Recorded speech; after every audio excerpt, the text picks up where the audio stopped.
بسم الله الرحمن الرحيم مقعد وعبد الرحمن بولاب waxaan rabaa maanta inaan halkan kaga hadlo amniga dalka xukuumadii loo xil saaray ee la doortay ee shacbiyad badan dooratay way ku fashilantay waxaana sugi kari weyday amnigii caasimadda Hargeysa sidoo kale xukuumadda hore waxay ku eedeyn jirtay laascaanood bay sugi weyday amnigeeda Hargeysa waa caasimadii Somaliland ay sugi kari weyday amnigeeda xukuumadda hadda jirta haddii marka dilalka qorshaysan ay ka dhici lahaayeen ergaabo kale ama laascaanood oo kale waxa odhan lahayn waa xuduud waa meel qallaas ka jiro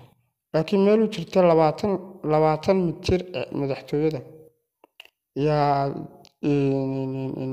dilkii ka dhacaya oo cidna loo soo qabanayn sidoo kale laamaha ammaanka oo gaar ahaan ciidanka booliiska ayaa iyaguna noqday laamo fadhiida oo aan shaqadoodii gudan karin aqoonna u lahayn sidoo kale meesha waxaan shaqayninba ciidankii CID hay'adii sirdoonka iyaduna midnaba ma shaqeeyo taasaa sababtay in la soo qaban kari waayo dambiilihii labada wiil ku geystay iyo dambiilayaal kale oo intay iyaguna dambiye geysteen ka baxsaday oo ka mid tahay tii gabadha Oromada ah geystay marka madaxweynaha waxa ka cod halkan uga sheegay madaxweynaha Soomaaliland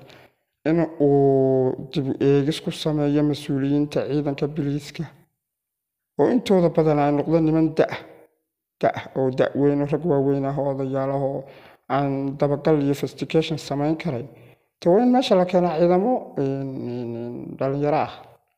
marka taasina way iga tala bixin xukuumadda aad baan taageersanaa dadkii u codeeyay baan ahay laakiin talaabooyinkii muddooyinkii u dambeeyay xukuumaddu way ku talaabsanaysay aad baan uga soo horjeeday